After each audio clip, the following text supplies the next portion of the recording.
আসসালামু আলাইকুম। দূরের কাছে সবাইকে মাহফুজা কিচেন ভিডিওতে ওয়েলকাম। আজ বাসন্তী পোলাও করব। দেখতেই পাচ্ছেন কতটা লোভনীয় হয়েছে, অসাধারণ হয়েছে। টেস্টের ক্ষেত্রে বলবো যা বলার মতো না। বিলিভ মি, একবার হলেও এটা আমি যেভাবে করেছি এভাবে করবেন, সবাই করতে পারে। তো আমার কাছে এতটা ভালো হয়েছে বলার মতো না। খুব সুন্দর একটা সুঘ্রাণ বের হয়ে এসেছে, একদম ঝরঝরে বাসন্তী পোলাও। যদি করতে চান আপনারা আমার রেসিপিটা ফলো করলে আশা করি নিরাশ হবেন না। তো চলুন কথা না বাড়িয়ে আমরা মূল ভিডিওতে চলে যাই।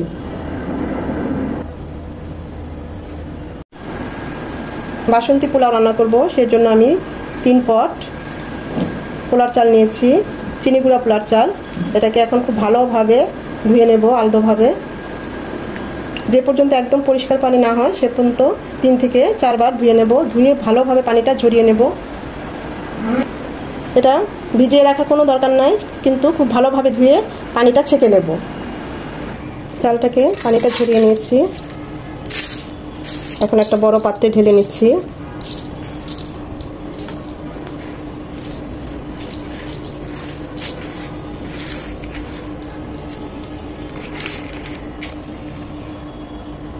এখন এখানে দিয়ে দিব লবণ, 1/2 চামচের চেয়েও একটু বেশি আছে।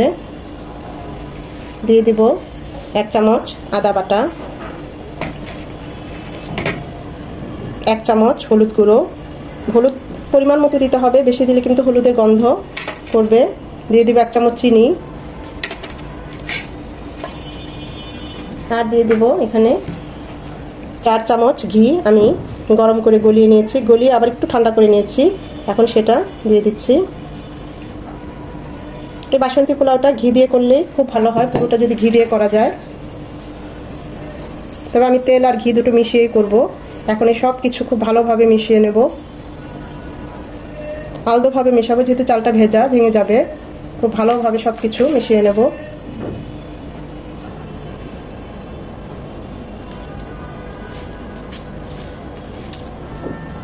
সব কিছু খুব ভালোভাবে আলতোভাবে মিশিয়ে নিতে হবে। এই বাসন্তী পোলাওটা খুবই ঝটপট হয়ে যায়, যেহেতু সব একবারে মাখিয়ে টাখিয়ে বসিয়ে দিতে হয়, তাই এটাতে কোনো ঝামেলাই নেই।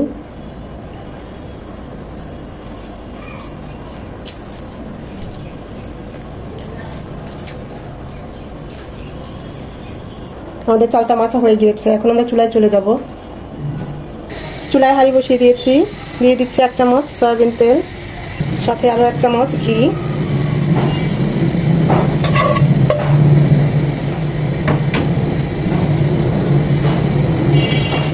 তেল আর ঘিটা মিশে গেছে এবং গরম হয়ে এসেছে। দিয়ে দিব কাজু বাদাম। বাদামগুলো একটু ভেজে নেব, লাল লাল করে ভেজে নেব। বাদামগুলো ভাজা হয়ে গেছে, একটু বেশি ভাজবো না, পুড়ে গেলে ভালো লাগবে না, আবার কাঁচা থাকলেও ভালো লাগবে না। এরকম লাল লাল করেই ভেজে নেব। এখন কিশমিশ একটু ভেজে নেব, কিছু গোটা কিশমিশ নিয়েছি, সেটাও ঘি আর তেলে হালকা করে একটু ভেজে নেব।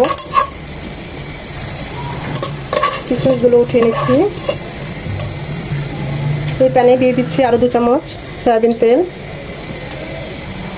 1 চামচ সাথে গাওয়া ঘি। দিয়ে দিব 2টো তেজপাতা, ছোট ছোট, তাই 2টো দিলাম। 3টা লবঙ্গ, 4-5টা এলাচ একটু থেতলিয়ে দিয়েছি, 3-4 টুকরো দারচিনি। কিছুটা হবে 10-20 সেকেন্ড। এখন এখানে দিয়ে দিব আমাদের পোলার যে চাল।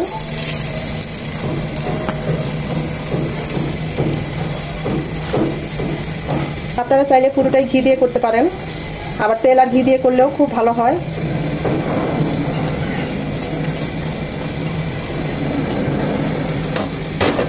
চার থেকে 5 মিনিট চালটাকে ভাজা ভাজা করব,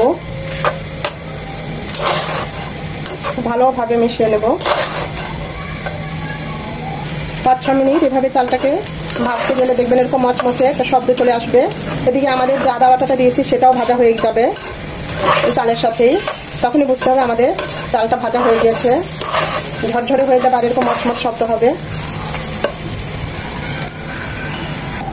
আচ্ছা, এখন এখানে দিয়ে দিব গরম পানি, ফুটানো পানি। আমি পানির পরিমাণটা পরে বলছি।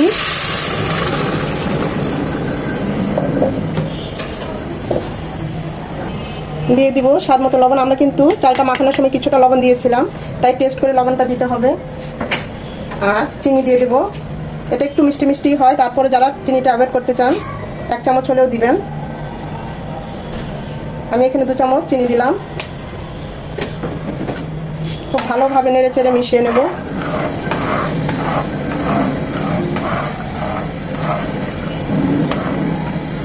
এই পর্যায়ে লবণ মিষ্টি সবকিছু টেস্ট আপনারা চেক করে নিতে পারেন। একদম ফুটে আসা পর্যন্ত অপেক্ষা করব। ফুটে এসেছে, এই পর্যায়ে আমরা চুলার আঁচটা একদম ডিমাচে করে দেব। আচ্ছা, এখন পানির পরিমাণটা বলছি। আমি এখানে 3 পট চাল নিয়েছি, 3 পট চিনি গুঁড়া পোলার চাল, সেজন্য আমি 4.5 পট পানি দিয়েছি ওই পটেরই। এটা থাকবে মিনিমাম 10 থেকে 12 মিনিট এভাবে ডিম আছে।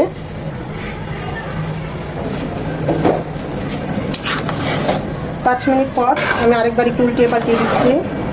এটা খুবই আলতোভাবে করতে হবে, খুব বেশি জোরে নাড়াচাড়া করা যাবে না বা খুব বেশি জোরে প্রেস করা যাবে না। এই পর্যায়ে দিয়ে দিচ্ছি 1/2 চামচ গরম মশলা গুঁড়ো, আর দিয়ে দিচ্ছি 1/2 জয়ত্রী গুঁড়ো। জয়ত্রী আর এলাচ, 2টো এলাচ আর 1/2 জয়ত্রী একসাথে গুঁড়ো করে নিয়েছি, সেটা দিয়ে দিলাম। দিয়ে দিব আমরা যে বাদাম আর কিশমিশটা ভেজে নিয়েছি সেটা। এখন সবকিছু নেড়ে চেড়ে মিশিয়ে নেব।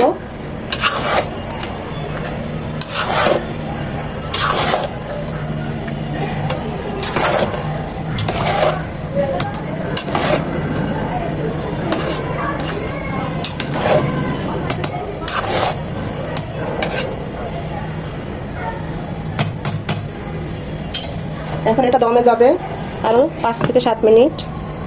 দিয়ে দিব 3টা পাকা মরিচ ফ্লেভারের জন্য। মাশাআল্লাহ, খুব সুন্দর খুশবু চলে এসেছে, দেখতেই পাচ্ছেন। আমি এখন চুলাটা অফ করে দিব। আমাদের বাসন্তী পোলাওটা একদম ঝরঝরে হয়ে গিয়েছে, একদম কমপ্লিট। আপনাদের নিচের পোলাওগুলো দেখাচ্ছি। এটা এখন সার্ভিং ডিশে সার্ভ করব।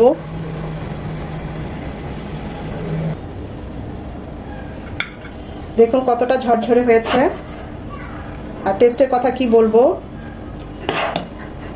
ঘিয়ের ফ্লেভার পুরো ঘর ছেয়ে গেছে।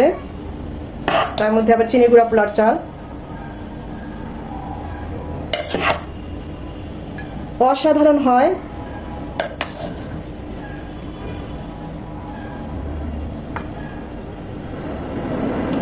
একবার হলেও ট্রাই করবেন, আশা করি নিরাশ হবেন না। আর যাকে এটা খাওয়াবেন সে এটার ভক্ত হয়ে যাবে, এরপর থেকে বাসন্তী পোলাওই খেতে চাইবে।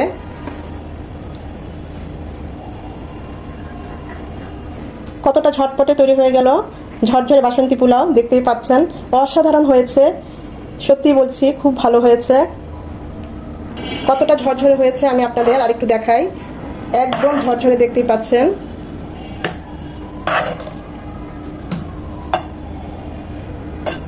প্রতিটা রাইস একটার সাথে একটা আলাদা আলাদা, একটার সাথে একটা ভুলেও মিশে যায় নাই।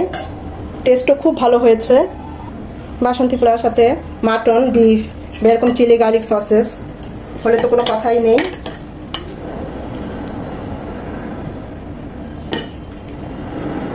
আশা করি ভিডিওটা আপনাদের ভালো লেগেছে। আর যদি ভালো লেগে থাকে অবশ্যই একটা লাইক দিবেন, কারণ এই লাইকটা পরবর্তী ভিডিও করতে আমাকে উৎসাহ করে, সাহায্য করে। আর এইরকম নতুন নতুন মজাদার রেসিপি পাওয়ার জন্য অবশ্যই আমার চ্যানেলটা সাবস্ক্রাইব করবেন, ফ্রেন্ডস অ্যান্ড ফ্যামিলির মাঝে শেয়ার করে দিবেন, যেন তারাও দেখার সুযোগ পায়। আর এইভাবে গরম গরম সার্ভ করবেন বাসন্তী পোলাও, খুবই মজাদার, মুখরোচক, বলার অপেক্ষা রাখে না। এটা না টেস্ট করলে বুঝবেন না এই বাসন্তী পোলাওটা কতটা মজার হয়। পরিবারের সবাই খুব পছন্দ করে। এতক্ষণ যারা ধৈর্য ধরে আমার ভিডিওটা দেখছেন তাদের অসংখ্য ধন্যবাদ।